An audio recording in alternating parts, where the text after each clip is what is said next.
Everyone, welcome to our channel ঝাল মিষ্টি হেসেল। কেমন আছেন আপনারা? আমি ভালো আছি। আজকের ছবিটা দেখে নিশ্চয়ই বুঝতে পারছেন আজকে নিয়ে এসেছি সজনে ডাঁটার আলু দিয়ে একটা নিরামিষ রেসিপি। যে রেসিপিটা কিন্তু আমরা অনেকেই অনেক রকমভাবে খেয়েছি, কিন্তু আজ রেসিপিটা হবে একটু নতুন স্টাইলে, যা হয়তো অনেকেই এরকমভাবে খাননি। পুরোটা দেখতে হলে প্লিজ আমার সাথে থাকুন, প্লিজ সাবস্ক্রাইব করবেন। এবার আমি একটা পাত্রের মধ্যে অল্প কটা ছোলার ডাল নিয়ে নিয়েছি এবং জল দিয়ে নুন দিয়ে আগের দিন রাত থেকে সেটাকে ভিজিয়ে রেখে দিয়েছিলাম। এবার ওই ছোলার ডালগুলোকে আমি মিক্সিতে ভালো করে পেস্ট করে নিয়েছি। আমি এখানে 2টো লঙ্কা দিয়ে তারপরে মিক্সিতে কিন্তু পেস্ট করেছি। তারপর ডালের মধ্যে আমি দিয়ে দিলাম অল্প একটু হলুদ গুঁড়ো, স্বাদ মতো লবণ, আর অল্প একটু চিনি আর চালের গুঁড়ো। এবার সমস্ত জিনিসগুলোকে দিয়ে আমি জিনিসটাকে ভালো করে ম্যারিনেট করে নেব। এইটা কিন্তু দারুণ লাগে এমনিও। এই ডালের বড়াটা যদি ডালের সাথে এমনি ভাজা খাওয়া যায় তাহলেও কিন্তু বেশ কুড়মুড়ি লাগে এবং দারুণ লাগে। আমাদের কিন্তু এই ডালটাকে ম্যারিনেট করে রাখা হয়ে গেছে। ঠিক এরকমভাবে আধা আধা ভাঙা ডাল আমরা ম্যারিনেট করে রেখে দিলাম। এবার কড়াইটা বসিয়ে দিয়ে কড়াইয়ের মধ্যে অল্প একটু মাস্টার্ড অয়েল দিলাম। একটু বেশি পরিমাণেই মাস্টার্ড অয়েল দিলাম, কারণ আমাদের বড়াগুলোকে ভাজতে হবে। তাই ছোট ছোট গোল গোল করে নিয়ে আমরা বড়াগুলোকে ভালো করে এপিট ওপিট করে ভেজে নেব। আমি কিন্তু এখানে মিডিয়াম টু হাই করে নিয়েছি ফ্লেমটাকে। এবার সমস্ত বড়াগুলোকে কড়াইয়ের মধ্যে একে একে দিয়ে বড়াগুলোকে আমরা একটু গোল্ডেন কালার অবধি ভেজে নেব। একটা পাশ ভাজা হয়ে গেলে আবার ও পিঠটা উল্টে আমরা ভাজার জন্য দিচ্ছি। এই বড়াগুলো কিন্তু এমনিও খেতে ভীষণ ভালো লাগে। আর আজকের রেসিপিটা সেটা তো একদম অন্য রকমের, যেটা কিন্তু আমার সাথে পুরোটার রেসিপি দেখতে হবে, তাহলেই কিন্তু এই রেসিপিটা পুরোটা বুঝতে পারবেন। এবং এই রেসিপিটা কিন্তু ভীষণ দারুণ একটা রেসিপি হয়।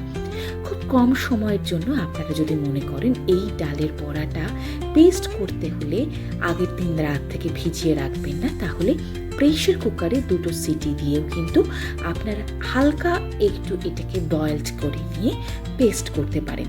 তাহলেও কিন্তু পরের দিন চটজলদি রেসিপি হিসেবে এটা তৈরি হয়ে যেতে পারে। এবার আবার একটা ব্যাচ আমরা ভেজে নিলাম। ভেজে একটা পাত্রের মধ্যে এপিট ওপিট করে হালকা গোল্ডেন কালার এসে গেলে আমরা তুলে নিয়ে রেখে দিলাম।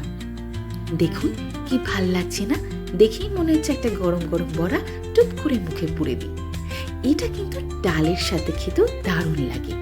এবার একটা মিক্সিং জারের মধ্যে আমি অল্প একটু পোস্ত নিয়েছি আর নিয়েছি লঙ্কা আর একটা টমেটো কুচি কুচি করে কেটে নিয়েছি।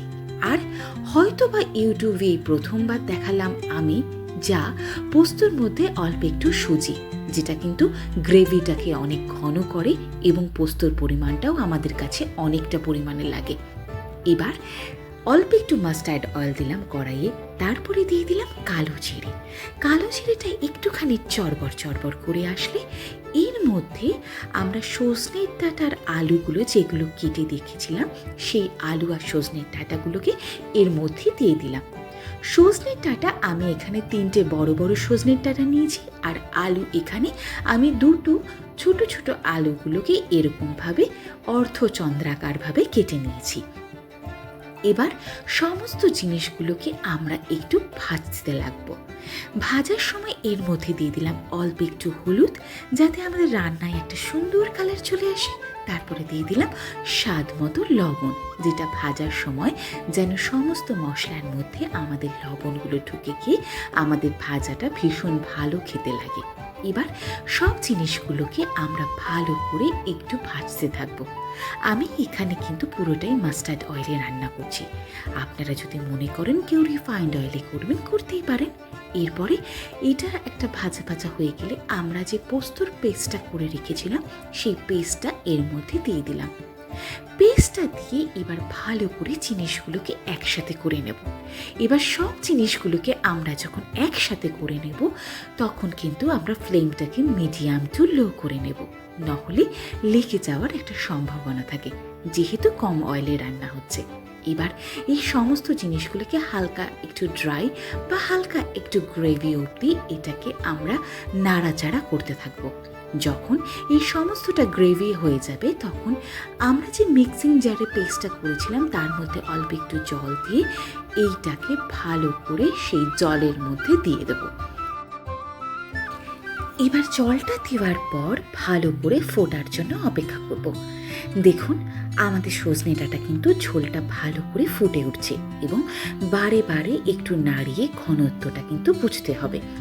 আমি কিন্তু এই সময় ফ্লেমটাকে একদম মিডিয়াম টু হাই করে দিয়েছিলাম। এরপরে যখন সজনে ডাঁটার আলুগুলো সিদ্ধ হয়ে যাবে তখন এর মধ্যে অল্প একটু চিনি দিয়ে দিলাম, কারণ এই পোস্ত রান্নায় চিনি ঝাল সমস্তটার কিন্তু ব্যালেন্সটা হওয়াটা খুব দরকার। তারপরে ঠিক এরকম একটা জলটা পর্যায়ে চলে আসলে আমরা যে বড়াগুলো ভেজেছিলাম সেই বড়াগুলো একে একে করে এই ঝোলের মধ্যে দিয়ে দিলাম। এবার সমস্ত ঝোলের সাথে বড়াগুলো দিয়ে ভালো করে নাড়াচাড়া করবো আর কিছুক্ষণের জন্য ফুটতে দেব। আমি কিন্তু সব কটা বড়া এর মধ্যে দিইনি, কিছুটা বড়া রেখে দিয়েছি হালকা একটু ডাল করে ডালের সাথে খাওয়ার জন্য। আপনারাও যদি এরকম রেসিপিটা করে থাকেন বাড়িতে তাহলে আপনারাও কিন্তু অর্ধেকটা বড়া রেখে দেবেন ডাল দিয়ে খাওয়ার জন্য। ভীষণ ভালো লাগে এই রেসিপিটা। এই রেসিপিটা যদি আপনাদের ভালো লেগে থাকে প্লিজ সাবস্ক্রাইব করবেন, কমেন্ট করবেন, লাইক করবেন, বন্ধু হয়ে আমার পাশে থাকবেন, আমাকে একটু এগিয়ে যেতে সাহায্য করবেন। এই রেসিপিটা কিন্তু নিরামিষ দিনে দারুণ লাগে, একটিবার বাড়িতে করে দেখবেন, ভীষণ পছন্দের একটা রেসিপি হয়ে উঠবে, যা কিন্তু বাচ্চারা বড়রা সবাই খেতে পারে। ভালো থাকবেন, বাই বাই।